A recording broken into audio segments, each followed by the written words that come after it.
আবারও ইউরেনিয়াম সমৃদ্ধ করতে পারবে ইরান। গভীর রাতে ইসরায়েলকে ধমক দিয়ে ট্রাম্পের স্ট্যাটাস। রাজনৈতিক আত্মহত্যা, ফের ট্রাম্পের সমালোচনায় ইলন মাস্ক। খুঁটির জোর যাই হোক ছাড় নয়, এমনটাই মন্তব্য করেছেন জামায়াত আমির। দেশ গড়তে জুলাই পদযাত্রা করবে এনসিপি। এতক্ষণ শুনছিলেন সংবাদ শিরোনাম, এবারে বিস্তারিত। পরমাণু স্থাপনায় হামলা সত্ত্বেও কয়েক মাসের মধ্যেই ইরান আবারও ইউরেনিয়াম সমৃদ্ধ করতে পারবে বলে মন্তব্য করেছেন জাতিসংঘের পরমাণু শক্তি সংস্থার প্রধান রাফায়েল গ্রোসি। গত 13 জুন থেকে ইরানের সামরিক স্থাপনায় হামলা শুরু করে ইসরায়েল, তবে পরমাণু অস্ত্র তৈরির চেষ্টার কথা বরাবরই অস্বীকার করে আসছে তেহরান। শান্তিপূর্ণ লক্ষ্যই তাদের এই কর্মসূচি বলেও দাবি তাদের। গ্রোসি বলেন, মাত্র কয়েক মাসের মধ্যেই তারা আবারও সেন্ট্রিফিউজ ব্যবহার করে ইউরেনিয়াম সমৃদ্ধের কাজ শুরু করতে পারবে, কিংবা তার চেয়েও কম সময়ে। তাছাড়া হামলার আগে ইরান তাদের কাছে থাকা 408 কেজি ইউরেনিয়াম অন্য কোথাও সরিয়ে ফেলেছে কিনা এমন প্রশ্ন থেকে যায়। সংস্থাটির কাছে থাকা তথ্য মতে হামলার আগে ইউরেনিয়ামগুলো 60% সমৃদ্ধ ছিল, যা পরমাণু অস্ত্র তৈরির জন্য যথেষ্ট নয়। তবে তা যদি আরও সমৃদ্ধ করা হয় তবে এটি দিয়ে 9টি পরমাণু অস্ত্র তৈরি করা হবে।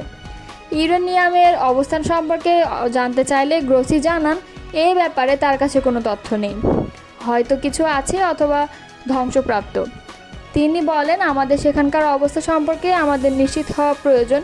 এছাড়া গ্রোসি ধ্বংসপ্রাপ্ত পরমাণু কেন্দ্র পরিদর্শন করতে চাইলে তা নাকচ করেছে তেহরান। মার্কিন প্রেসিডেন্ট ডোনাল্ড ট্রাম্প আবারও গাজা যুদ্ধবিরতি চুক্তির আহ্বান জানিয়েছেন। এবার অনলাইনে প্রকাশিত পোস্টে ইসরায়েলকে এক প্রকার ধমক দেন মার্কিন প্রেসিডেন্ট। খবর দ্য টাইমস অফ ইসরায়েল। অপহৃত জিম্মিদের ফিরিয়ে দেওয়ার লক্ষ্যে চুক্তিটি করতে ইসরায়েলকে চাপ ও হামাসকে আহ্বান জানান ট্রাম্প। স্থানীয় সময় রোববার গভীর রাতে ট্রুথ সোশ্যাল নেটওয়ার্ক ট্রাম্প লিখেন, গাজায় চুক্তি করুন, বন্দীদের ফিরিয়ে আনুন। ডিজেটি। ওই পোস্টে তিনি ইসরায়েলের প্রধানমন্ত্রী বেনিয়ামিন নেতানিয়াহুকে যুদ্ধবিরতি চুক্তিতে স্বাক্ষর করার জন্য চাপ দেন। এর আগে ট্রাম্প ভবিষ্যৎবাণী করেছিলেন 1 সপ্তাহের মধ্যে চুক্তি স্বাক্ষরিত হবে। প্রেক্ষাপটহীন এই পোস্টটি ট্রাম্প ইসরায়েলি প্রসিকিউটরদের নেতানিয়াহুর বিরুদ্ধে মামলা বন্ধ করার জন্য দ্বিতীয়বারের মতো আহ্বান জানানোর কয়েক ঘন্টা পরে এসেছে। এখানে বলা হয়েছে তিনি এখন হামাসের সঙ্গে একটি চুক্তি নিয়ে আলোচনার প্রক্রিয়াধীন, যার মধ্যে বন্দীদের ফিরিয়ে আনার অন্তর্ভুক্ত থাকবে। এদিকে গাজা যুদ্ধবিরতি নিয়ে মার্কিন প্রেসিডেন্ট ডোনাল্ড ট্রাম্প আশাবাদী মন্তব্য করায় বিস্ময় প্রকাশ করেছেন ইসরায়েলি কর্মকর্তারা। তারা এই বক্তব্যকে রাজনৈতিক কল্পনা বিলাস হিসেবে উল্লেখ করেন। যুদ্ধবিরতি এবং বন্দি বিনিময় নিয়ে যুক্ত আলোচনায় থাকা নাম প্রকাশে অনিচ্ছুক ইসরায়েলি কর্মকর্তা রোববার জানান, হামাস ও ইসরায়েলের নেতানিয়াহু সরকারের মধ্যে অবস্থান কোনো পরিবর্তন আসেনি, ফলে আপাতত যুদ্ধবিরতির সম্ভাবনা অনিশ্চিতই রয়েছে। তারা আরও বলেন, যুক্তরাষ্ট্রের প্রশাসন একটি পূর্ণ চুক্তিকে সমর্থন করে, যে চুক্তিতে যুদ্ধবিরতি, ইসরায়েলি বন্দীদের মুক্তি এবং যুদ্ধের শেষ থাকবে, যাতে ওই অঞ্চলের সম্পর্ক স্বাভাবিককরণ প্রক্রিয়া আরও বিস্তৃত করা সম্ভব হয়। সম্প্রতি ট্রাম্প বলেন, আমরা মনে করি আগামী 1 সপ্তাহের মধ্যে যুদ্ধবিরতি হবে। তবে হোয়াইট হাউসের কর্মকর্তারা স্বীকার করেছেন, ট্রাম্প এই বক্তব্য কোন ভিত্তিতে দিয়েছেন তা তারা জানেন না। যুক্তরাষ্ট্রের প্রেসিডেন্ট ডোনাল্ড ট্রাম্পের নতুন কর ও ব্যয় হ্রাস সংক্রান্ত বিল নিয়ে আবারও কড়া সমালোচনা করেছেন বর্তমান বিশ্বের অন্যতম শীর্ষ ধনকুবের এবং বৈদ্যুতিক গাড়ি নির্মাতা প্রতিষ্ঠান টেসলার প্রধান নির্বাহী কর্মকর্তা ও স্পেসএক্স প্রধান ইলন মাস্ক। তিনি বলেছেন, ট্রাম্পের এই খসড়া বিল রিপাবলিকান পার্টির জন্য রাজনৈতিক আত্মহত্যা হবে। একই সঙ্গে এই বিল যুক্তরাষ্ট্রের লাখ লাখ চাকরি ধ্বংস করবে এবং ভবিষ্যতের শিল্প খাতগুলো মারাত্মকভাবে ক্ষতিগ্রস্ত হবে বলেও মন্তব্য করেছেন তিনি। রোববার এক প্রতিবেদনে এই তথ্য জানিয়েছে সংবাদ মাধ্যম টিআরটি ওয়ার্ল্ড। শনিবার নিজের জন্মদিনে সোশ্যাল মিডিয়া প্ল্যাটফর্ম এক্সে দেওয়া এক পোস্টে মাস্ক লিখেন, সিনেটের সর্বশেষ খসড়া বিল যুক্তরাষ্ট্রের লাখ লাখ চাকরি ধ্বংস করবে এবং আমাদের দেশের জন্য কৌশলগতভাবে মারাত্মক ক্ষতি ডেকে আনবে।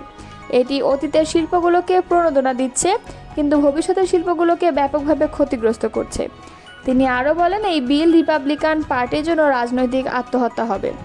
টিআরটি ওয়ার্ল্ড বলছে, এই মন্তব্যের মাধ্যমে মাস্ক ও ট্রাম্প প্রশাসনের মধ্যে চলমান উত্তেজনা আবারও নতুন মাত্রা পেল। মাস্ক কিছুদিন আগেই সরকার পরিচালনার দক্ষতা বৃদ্ধির একটি দপ্তরের প্রধান হিসেবে কাজ শেষ করে ট্রাম্পের প্রশাসন ছেড়েছেন। তবে এরপরও তিনি স্পষ্ট জানিয়ে দিয়েছেন যে ট্রাম্পের এই বিল নিয়ে তিনি একমত নন।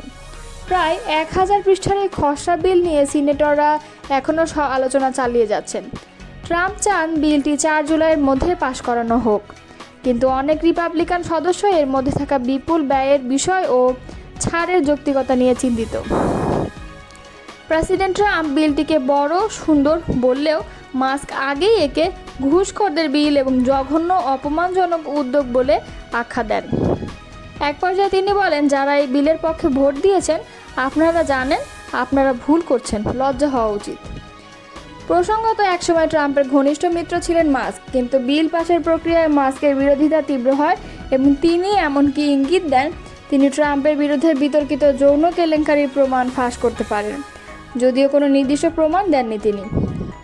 পরবর্তীতে মাস্ক কিছু মন্তব্যের জন্য দুঃখ প্রকাশ করেন এবং বলেন তিনি কিছুটা বেশি বলে ফেলেছিলেন। ট্রাম্পও তখন নিউ ইয়র্ক পোস্টে এক সাক্ষাৎকারে বিষয়টিকে ক্ষণিক উত্তেজনা হিসেবে উল্লেখ করেন এবং বলেন, আমি ওকে দোষ দিই না। কুমিল্লায় মুরাদনগরে এক নারীকে ঘরে ঢুকে গলায় ছুরি ঠেকিয়ে ধর্ষণের ঘটনায় তীব্র প্রতিক্রিয়া জানিয়েছেন বাংলাদেশ জামায়াতে ইসলামের আমির ডাক্তার শফিকুর রহমান। নারী নির্যাতনের এই ঘটনাকে লজ্জাজনক আখ্যা দিয়ে তিনি বলেছেন, যারা এই কাণ্ড ঘটিয়েছে তাদের যে কোনো উপায়ে আইনের আওতায় এনে দৃষ্টান্তমূলক শাস্তি দিতে হবে। আজ রবিবার সামাজিক যোগাযোগ মাধ্যম ফেসবুকে দেওয়া এক পোস্টে ডাক্তার শফিকুর রহমান বলেন, কুমিল্লার মুরাদনগরে একজন নারীর উপর পাশবিক নির্যাতন একান্তই লজ্জাজনক একটি ঘটনা। লম্পটদের যে কোনো মূল্যে পাকড়াও করে আইনের আওতায় আনতে হবে এবং কঠোর শাস্তি দিতে হবে। তিনি আরও লেখেন, খুঁটির জোর যাই হোক তাকে কোনোভাবে পাত্তা দেওয়া যাবে না, অন্যথায় এই সমাজ আপাতমস্তক একটি জঙ্গলি সমাজে পরিণত হয়ে যাবে। এরই মধ্যে পুলিশ জানিয়েছে মুরাদনগরের ওই ঘটনায় অভিযুক্ত প্রধান আসামি ফজর আলীকে রাজধানীর যাত্রাবাড়ি এলাকা থেকে গ্রেপ্তার করা হয়েছে। এর আগে নির্যাতনের ভিডিও সামাজিক যোগাযোগ মাধ্যমে ছড়িয়ে দেওয়া অভিযোগে আরও 3 জনকে আটক করা হয়। উল্লেখ্য, গত 26 জুন রাতে কুমিল্লার মুরাদনগরের রামচন্দ্রপুর দক্ষিণ ইউনিয়নের বাহেরচর 5 কিত্তা গ্রামে ওই ঘটনা ঘটে। অভিযোগ অনুযায়ী একদল যুবক এক ঘরে ঢুকে গলায় ছুরি ধরে এক নারীকে ধর্ষণ করে। সেই বর্বরতার 51 সেকেন্ডের একটি ভিডিও পরে সামাজিক মাধ্যমে ভাইরাল হয়। এতে দেখা যায় বিবস্ত্র অবস্থায় অন্তত 10-12 জন যুবক ওই নারীকে মারধর করছে। সাহায্যের জন্য বাবা চিৎকার করলেও কেউ এগিয়ে আসে না। পুলিশ জানিয়েছে ঘটনাটি তদন্তাধীন এবং অপরাধে জড়িত সবাইকে গ্রেপ্তারের চেষ্টা চলছে। আইন শৃঙ্খলা বাহিনী বলছে ঘটনাটি অত্যন্ত নিন্দনীয় এবং এর বিরুদ্ধে ব্যবস্থা নিতে তারা প্রতিশ্রুতিবদ্ধ। জুলাইয়ের বর্ষপূর্তি উপলক্ষে আগামী 1 থেকে 30 জুলাই পর্যন্ত সারা দেশে দেশ গড়তে জুলাই পদযাত্রা কর্মসূচি পালন করবে জাতীয় নাগরিক পার্টি। রোববার বেলা 11টায় রাজধানীর বাংলা মোটরে দলটির অস্থায়ী কার্যালয়ে জুলাই অভ্যুত্থানের বর্ষপূর্তি উপলক্ষে এই কর্মসূচি ঘোষণা করেন দলটির আহ্বায়ক মোহাম্মদ নাহিদ ইসলাম। তিনি বলেন, শহীদ আবু সাঈদের কবর জিয়ারতের মাধ্যমে দেশের 64টি জেলায় দেশ গড়তে জুলাই পদযাত্রা কর্মসূচি পালন করা হবে। নাহিদ আরও জানান, 16 জুলাই আবু সাঈদের মৃত্যুর মাধ্যমে শহীদ হওয়া শুরু হয়, তাই আমরা 16 জুলাই বৈষম্য বিরোধী শহীদ দিবস হিসেবে সারা দেশে পালন করব। এছাড়া 3 আগস্ট শহীদ মিনারে ছাত্র জনতার পক্ষ থেকে জুলাই ঘোষণাপত্র এবং ইশতেহার পাঠ কর্মসূচি অনুষ্ঠিত হবে। 5 আগস্ট গণঅভ্যুত্থানে শেখ হাসিনা পালিয়ে যেতে বাধ্য হয়। এই দিনকে ছাত্র জনতার মুক্তি দিবস পালন করবে জাতীয় নাগরিক পার্টি। তিনি বলেন, জুলাই ঘোষণাপত্র দেওয়ার প্রতিশ্রুত মেয়াদ শেষ। সরকারের জায়গা থেকে কোনো পদক্ষেপ দেখিনি। সরকার ব্যর্থ হয়েছে, তাই আমরাই দেব। এছাড়া 8 আগস্ট নতুন কোনো বাংলাদেশ দিবস পালনের সিদ্ধান্ত থেকে সরকারকে সরে আসার আহ্বান জানান তিনি।